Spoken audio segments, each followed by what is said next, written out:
World cup 2023 का match number 12 जो पाकिस्तान और भारत के दरमियान अहमदाबाद के स्टेडियम में खेला जा रहा था, इस मैच के एंड पर जनाब वो वीडियो मुझे करनी पड़ रही है जो मैंने सोचा भी नहीं था। मेरे वहमो गुमान में भी ये चीज नहीं थी कि पाकिस्तान के साथ ये सब कुछ जो है वो अहमदाबाद के ग्राउंड में हो सकता है। पाकिस्तान टीम जिसके बारे में बेशतर मीडिया हाउसेज ये कह रहे थे कि जनाब पाकिस्तान जो है वो इतनी नल्ली टीम है कि ये भारत को थोड़ा सा भी जो टफनेस है वो नहीं दे पाएगी, लेकिन मैं कहता था कि जनाब पाकिस्तान के पास बाउंस बैक करने की सलाहियत है। और आज जब टॉस होता है, टॉस से पहले जब मैंने वीडियो की और मैंने पिच की कंडीशन के बारे में आपको बताया, तो मैंने कहा कि यहां पर जो ब्लैक सॉइल है यानी कि काली मिट्टी है उसके ऊपर यह मैच खेला जाना है। और यह कहा जा रहा है कि जनाब ये बेल्टर होगा और यहां पर जो रन्स हैं वो बहुत ज्यादा आएंगे। लेकिन जैसे ही रोहित शर्मा ने पहले ओवर की तीसरी गेंद के ऊपर इशारा किया कि बॉल जो है वो घूम नहीं रही, तो वहीं पर भारत जो है वो प्लान बी के साथ आया। और इनिशियली मोहम्मद सिराज जो भारत के सबसे तगड़े बॉलर हैं, जसप्रीत बुमराह को ज्यादा हाई रैंक किया जाता है, लेकिन आईसीसी की अगर रैंकिंग चेक की जाए तो मोहम्मद सिराज जो हैं वो जसप्रीत बुमराह से ऊपर हैं। उनको इनिशियली लाइनर लेंथ उनकी कंट्रोल में नहीं थी, उस वजह से उन्हें बाउंड्रीज लगी। पाकिस्तान को एक अच्छा स्टार्ट मिल गया। पाकिस्तान ने जनाब जिस तरह से पहले मैच में नीदरलैंड के खिलाफ, फिर दूसरे मैच में श्रीलंका के खिलाफ इनिशियल 2 विकेटें लूज की थी, पाकिस्तान ने उससे बिल्कुल जनाब जो हटकर ओपनिंग स्टैंड है वो लिया और अब्दुल्ला शफीक और इमाम जो हैं वो अच्छा खेले। हालांकि मैं चाहता था कि इमाम की जगह पर फखर जमान जो हैं उन्हें चांस दिया जाता, क्योंकि अगर फखर जो हैं वो 40 के करीब गेंदें खेल जाते तो फिर शायद जो चीजें थी वो बड़ी हद तक डिफरेंस क्रिएट कर सकती थी। लेकिन खैर पाकिस्तान जो है उसने जनाब अपनी जो पुरानी रूटीन है कि हमने जो विनिंग प्लेइंग 11 है उसके साथ जाना है, पाकिस्तान उसके साथ गया। पाकिस्तान को इनिशियली स्टार्ट बड़ा अच्छा मिला और 155 तक जनाब पाकिस्तान जो था वो लग रहा था कि ये 300 का जो हिस्सा है वो अबूर कर लेंगे। लेकिन वहीं पर मोहम्मद सिराज का कमबैक होता है और बाबर आजम जो लेट जनाब बॉल को थर्ड मैन की तरफ डैब करना चाहते थे, वहां पर वो बॉल जो है वो स्लाइटली नीचे बैठती है, मिस होती है और बाबर आजम की विकेट गिर जाती है। उसके बाद सऊद शकील साहब आते हैं और सऊद शकील जो है वो गेंद जनाब जो बॉल पड़ती है उसको फ्रंट फुट पर खेलने की बजाय बैक फुट पर जाकर खेलते हैं। हालांकि अंपायर ने बड़ी कोशिश की, एरेस्मस जो थे जिन्होंने T20 वर्ल्ड कप 2022 में जनाब विराट कोहली के कहने पर एक नो बॉल दी थी, लेकिन आज उन्होंने जो डिसीजंस दिए, ऑन फील्ड डिसीजंस दिए, वो लग ऐसे रहा था कि जनाब वो जो 50-50 चांसेस है वहां पर पाकिस्तान को जनाब एक मार्जिन देना चाह रहे हैं और मार्जिन उन्होंने दिया भी। लेकिन जिस तरह से रिव्यू जो लिया केएल राहुल के कहने पर और जनाब जो भारतीय बॉलर थे कुलदीप यादव उनके कहने पर रिव्यू लिया गया और वहां पर जनाब जो सऊद शकील हैं वो घर चले गए। उसके बाद आते हैं इफ्तिखार अहमद। इफ्तिखार अहमद ने आते साथ ही जनाब दूसरी गेंद के ऊपर जो एक अटैकिंग पोजीशन है वो अपनी शो की और चौका लगा दिया। उसके बाद तीसरी गेंद जो उन्होंने खेली उसके ऊपर जनाब वो कोशिश कर रहे थे कि जनाब स्वीप खेलने की जानिब जाऊं, लेकिन वहां पर जनाब जो कुलदीप की गुगली थी उसको वो रीड नहीं कर पाए और उनका बल्ला मिस होता है, बल्ले पर गेंद आती नहीं है। बाद में उनका जो हैंड है उसको टच होके तो जनाब जो विकेटें हैं वहां पर जाकर गेंद लग जाती है और इफ्तिखार अहमद भी यूं घर को चले जाते हैं। फिर जनाब पाकिस्तान के नीचे एक के बाद दिगरे जो विकेटें हैं वो गिरती रहती हैं और पाकिस्तान का जो मिडल ऑर्डर है वो आज बुरी तरह से एक्सपोज हो गया।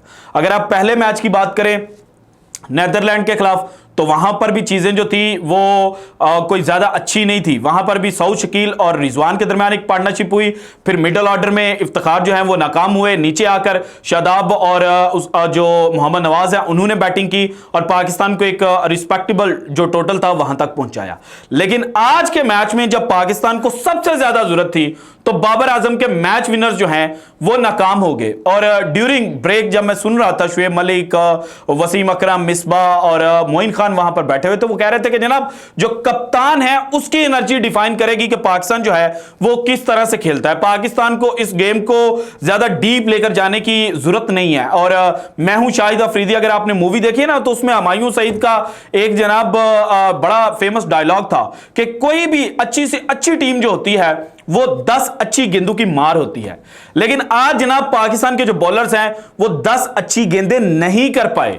शाहीन शाह अफरीदी ने अर्ली ऑन जनाब स्ट्राइक करने की कोशिश की, लेकिन शाहीन के पास भी वो थोड़ी सी पेस के अंदर डिक्लाइन आया है और साथ ही उनकी जो स्विंग है वो भी नहीं हो रही, और फिर तीसरे ओवर के अंदर वो कटर करने के लिए चले गए। सो यहां से पता चला कि पिच के अंदर इनिशियली कुछ भी नहीं था, बाद में जनाब जो चीजें थी वो शायद पिच जो है वो डबल बाउंस बिहेव करती, या जो बॉल है वो थोड़ा जनाब ओल्ड होता, तो वहां पर जो पाकिस्तान के बॉलर हैं वो इंडियन बैट्समैनों को फंसा सकते थे। लेकिन जिस तरह से रोहित शर्मा ने आउट क्लास इनिंग खेली और जनाब पाकिस्तान के हारिस रऊफ को जो उन्होंने ऑफ साइड पर 90 मीटर का छक्का लगाया ना, वो डिफाइन कर रहा है कि रोहित शर्मा की क्लास क्या है। और रोहित शर्मा जनाब इस वक्त किसी मिशन पर लग रहे हैं, और वो मिशन ये है कि जनाब वर्ल्ड कप 2023 जो है वो मैंने जीत कर जाना है, और ये चूंकि मेरा आखिरी वर्ल्ड कप है, 37 साल उनकी एज हो चुकी है, 2027 में अगला वर्ल्ड कप खेला जाना है, और उसके बाद जनाब जो भारतीय कप्तान है वो उस वक्त रिटायर हो चुके होंगे। सो वो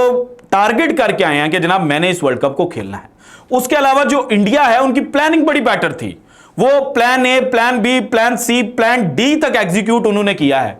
चीजें अच्छी नहीं थी, और जिस तरह से मोहम्मद सिराज को इनिशियली जनाब बाउंड्रीज लगी हुई थी, तो उनको मिडल ओवर्स के अंदर जब वो लेकर आए हैं तो बॉल टेल इन होना शुरू हो गई। दैट मींस के सम हो जो बॉल थी वो दोनों साइडों से रिवर्स स्विंग होना शुरू हो गई थी। और यहां पर जो कुलदीप यादव है, जब पाकिस्तान की इनिंग खत्म होती है, कुलदीप यादव से इंटरव्यू लिया जाता है, तो कुलदीप यादव ने सारी चीजों को एक जो जनाब छोटा सा सेंटेंस है उसके अंदर प्रो दिया, और उन्होंने कहा कि जनाब मैंने चांस लिया क्योंकि मुझे लग रहा था कि पाकिस्तान के जो बैट्समैन हैं वो अटैक करने ही नहीं जा रहे। सो पाकिस्तान जो था वो अटैकिंग क्रिकेट आज इनिशियली 30 ओवरों तक उन्होंने नहीं खेली, उसके बाद भी जनाब वो जब जो पिच है वो डबल बाउंस बिहेव कर रही थी, और दो तरीके से जनाब कभी बॉल उठ रही थी कभी बैठ रही थी, तो वहां पर पाकिस्तान को जहां फ्रंट फुट पर खेलना था पाकिस्तान बैक फुट पर जाकर खेल रहा था। और सऊद कील की विकेट ऐसे गई, शादाब खान की विकेट ऐसे गई, और बाकी भी अगर आप प्लेयरों के नाम लें तो उनकी विकेटें जो हैं, बाबर आजम की खुद विकेट जो है वो जनाब बैक फुट पर जाकर खेलने की वजह से गई। अच्छा, इन सारी चीजों को साइड पर रखा जाए तो आमिर सुहेल जो हैं उन्होंने एक बड़ी अच्छी बात की। आमिर सुहेल साहब का मैं एक बयान सुन रहा था, उन्होंने कहा कि भाईजान अगर आपने उसामा मीर को खिलाना नहीं है तो आप उसको टीम में क्यों रख रहे हैं। उसामा मीर ने एशिया कप का भी मैच कोई नहीं था खेला, वर्ल्ड कप के जो जनाब वार्म अप मैचेस थे वहां पर मिडल ओवर्स के अंदर जिस खिलाड़ी ने पाकिस्तान को विकेटें लेकर दी थी वो उसामा मीर था। लेकिन आपने जनाब सिर्फ अपनी बैटिंग जो है उसको थोड़ी सी डेप्थ देने के लिए उसामा मीर जैसा जो एक विकेट टेकर ऑप्शन है उसको बाहर बिठाया हुआ है। भाईजान ऐसे नहीं चलता, और उन्होंने कहा कि अगर आपने इसको खिलाना नहीं है ना तो आपने इसको टीम में रखा क्यों है, आप इसको बाहर लेके जाएं। इसके बाद सोशल मीडिया के ऊपर अब यह भी बहस होना शुरू हो चुकी है कि जनाब जो कल ज़का अशरफ साहब ने मीटिंग की थी और प्लेयर्स के जो चेहरे बने हुए थे, शायद वहां पर कोई ऐसी डिस्कशन की गई थी और मैच फिक्स होने की कोई बात जो है वो की गई थी। तो मुझे अब बिल्कुल भी नहीं लगता, क्योंकि निचली पाकिस्तान अच्छा खेला, बाद में जनाब जो पाकिस्तान है वो अचानक जो प्रेशर है वो ले गया। 1,32,000 का स्टेडियम हो, वहां पर सारे के सारे जनाब इंडिया को सपोर्ट कर रहे हो, पाकिस्तान चौका लगाए तो पिन ड्रॉप साइलेंस, और भारत जो है वो डॉट बॉल करे तो वहां पर इतना शोर हो रहा था कि जनाब बंदा एक्सपेक्ट भी नहीं कर सकता। सो वहां पर शायद जो पाकिस्तान है वो ट्रेंबल कर गया, और उसी ट्रेंबल करने के अंदर पाकिस्तान का जनाब तारीख का जो तीसरा गंदा तरीन कोलैप्स है वो हुआ। और 155 पर जब पाकिस्तान के 2 खिलाड़ी आउट थे, फिर तीसरा खिलाड़ी बाबर आजम यहां पर आउट होते हैं, और उसके बाद 191 पर पाकिस्तान की ऑल टीम जो है वो आउट हो जाती है।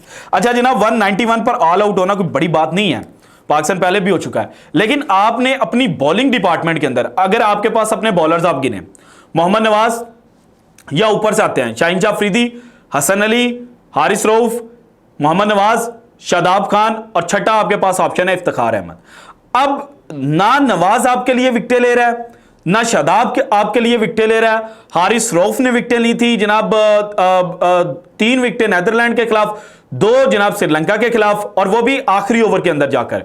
फिर शाहीन शाह अफरीदी ने 1-1 विकेट ली हुई थी। आज वो जबकि मैं ये वीडियो रिकॉर्ड कर रहा हूं तो इस वक्त 2 विकेटें ले चुके हैं। एक उन्होंने शुभमन गिल को अपने दूसरे ओवर के अंदर आउट किया था, और एक जनाब उन्होंने भारतीय कप्तान रोहित शर्मा जो है उनको एक कटर के ऊपर आउट किया। अच्छा, इसके बाद हसन अली जो है उन्होंने विराट कोहली को तो आउट किया है, लेकिन हसन अली थ्रेटनिंग बिल्कुल भी नहीं लग रहे थे, ना पेस थी। अब हारिस रऊफ जो है वो शिराज सैयद को थोड़ा सा डराते हैं, थोड़ा सा उनके ऊपर चढ़ने की कोशिश करते हैं, लेकिन अगला ओवर करने आते हैं हसन अली जनाब उनको जनाब एक शॉर्ट पिच बॉल करने की कोशिश करते हैं, वो 129 किलोमीटर पर पड़ती है और वो उसको उठाकर सुकून से जनाब बाउंड्री की सैर करवा देते हैं। सो आपके पास वो जो थ्रेटनिंग वाला एक ऑप्शन था ना, वो उसामा मीर था, जिसको आप खिला ही नहीं रहे।